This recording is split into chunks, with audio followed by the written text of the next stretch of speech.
Two guys walk into a car dealership. Same Saturday morning. Same age, 27. Same salary, $72,000 a year. Same amount saved up, $4,358.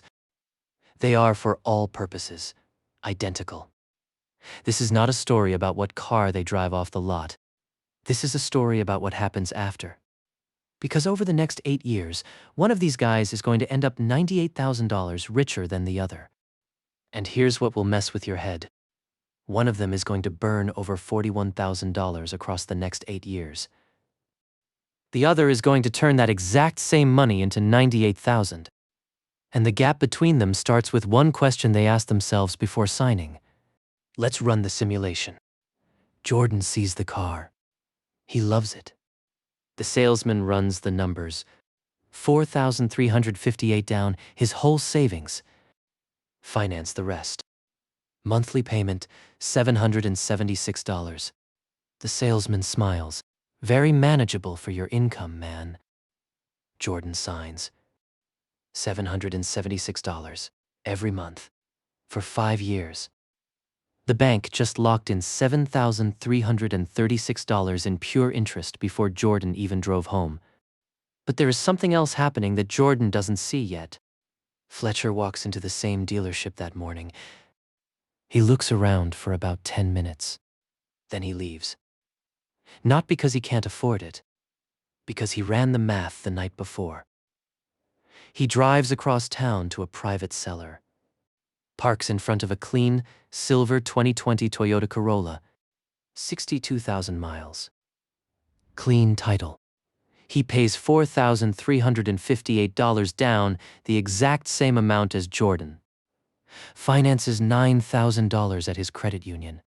24 months. Monthly payment, $424. 2 months into their payments, the gap has already begun. Jordan is paying $776 a month. Fletcher is paying $424. The difference, $352 a month. Fletcher puts every dollar of that difference into one place. An S&P 500 index fund. Automatic transfer. Every single month. He sets it up in 4 minutes and never touches it again. Month 25. 2 years in. For Jordan, nothing changes. $776 every month. 3 more years to go. For Fletcher? Fletcher's car is paid off. His monthly payment just dropped to 0. He doesn't change his lifestyle. He doesn't spend more. He takes the full $776, Jordan's entire payment, and adds it to his investment. Every single month. Let me say that again because this is the trap Jordan never saw.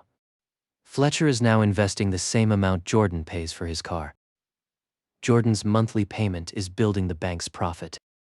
Fletcher's monthly payment is building Fletcher's wealth. Same dollar. Completely different destination. Age 32.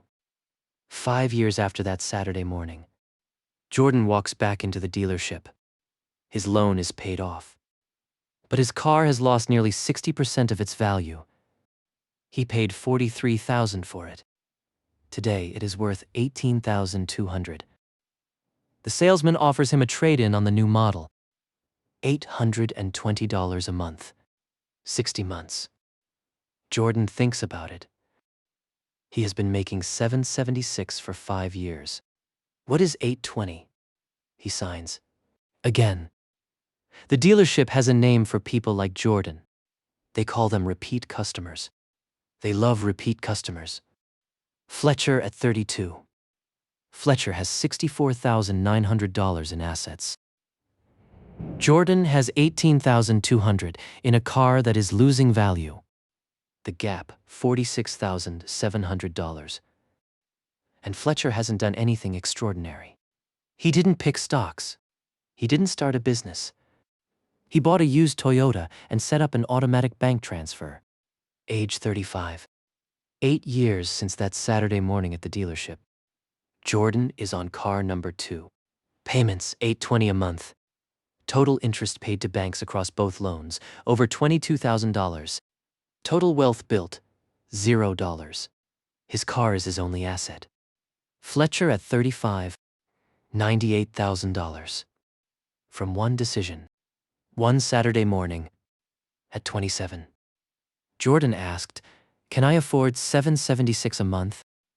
Fletcher asked, "What does $776 a month build if I keep it?" Same number. Opposite questions. $98,000 of difference. Now, what if Fletcher just keeps doing the same thing? Same amount. Same index fund. No changes. Until age 57. $1.39 million. Enough to generate $55,000 a year in passive income. Passively. Without working. From a used Toyota Corolla and a boring index fund. Jordan at 57. Still making car payments. Car number 5 or 6. Total lifetime interest paid to auto lenders, somewhere between $40,000 and $80,000. I know what some of you are thinking right now. I need a reliable car for work.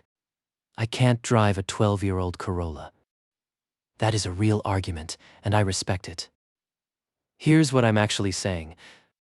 The dealership trains you to ask one question: can I afford the monthly payment?